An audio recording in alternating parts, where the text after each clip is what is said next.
It seems like this idea of acceptance, of letting go, is very important in not just the Shaolin way, but also in just a successful way of doing it. Whereas we hang on to things, we're in fearful states for so long. Do you think those levels of consciousness that so many live in, of fear, of non-acceptance, are, part of the reason we see so much disease today? Partially yes, because as I think we are discovering more and more, our mental state, whether it's even something as simple as stress, when it's prolonged over a long period of times, it has a substantial detrimental effect to our organism, even on a physiological level. So, high spikes of stress are actually in some way beneficial.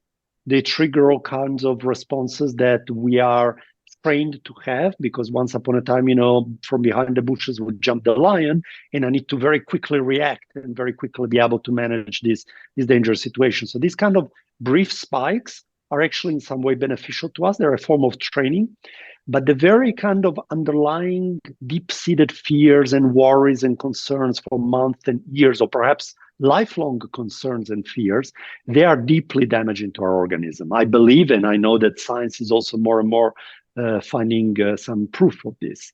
And therefore, I think that part of this healthy journey through life is also this very serene acceptance. And now we're going a little bit towards philosophy and perhaps even religion. So everybody has their own beliefs. But within the Shaolin monastery, there is this idea that life is a temporary journey within an organism, this body that I inhabit. And this journey has two very big moments of change, birth and death. But they are not beginning and end. They are big moments of change, of transformation. And so in a way, there is a very serene attitude to death. It's not something scary. It's an integral part of life. You would not be alive if you would not die. So as long as I've lived a long enough and fulfilling enough life to do something, to have a purpose, to enjoy, whether I have a family or I do whatever projects and missions I dedicate myself to this life, then as this life comes to an end, it's almost expected. And what is interesting is then when monks pass 80, 85, and they still didn't get some kind of sudden, disease and rapid death, they actually start talking about it very serenely, like, my time is a bit over. I've done this, Right. let's go to whatever is next. That's what am I going to do? Have another dinner with my friends, and go for another hike up the mountain. I've done it already. It's time to go to the next. Right. The temporary physical body is the ride is over in this one. It's time to Yeah, they elevate. feel that exactly. This ride is getting old. It's boring. It's starting to creak a little bit when this merry-go-round is creaking and rusty. Maybe it's time to go.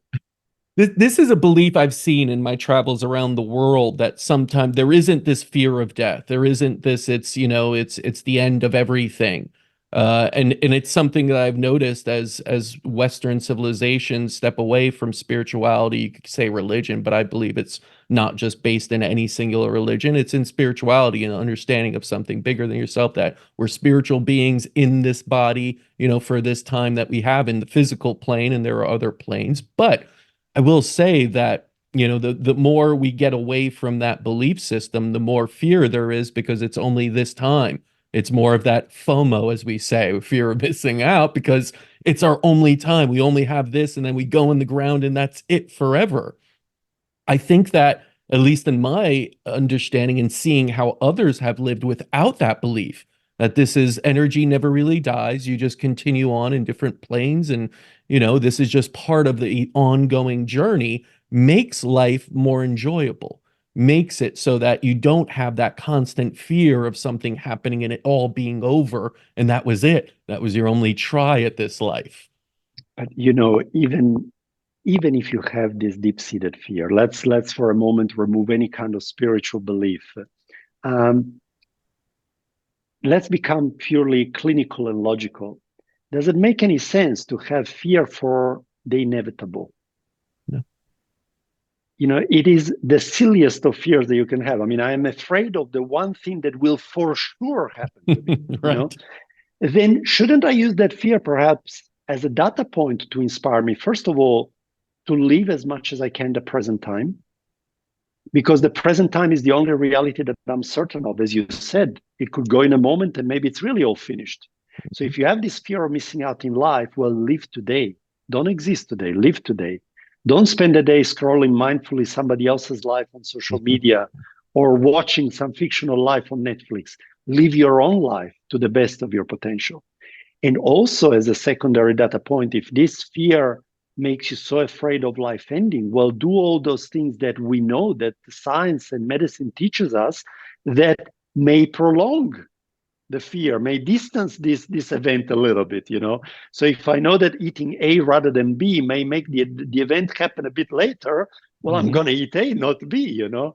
Or if I know that today to move a little bit more may move that event by a few years, well, that should be a pretty strong motivator to move. So I think that to just blindly be afraid of an inevitability, it's rather foolish.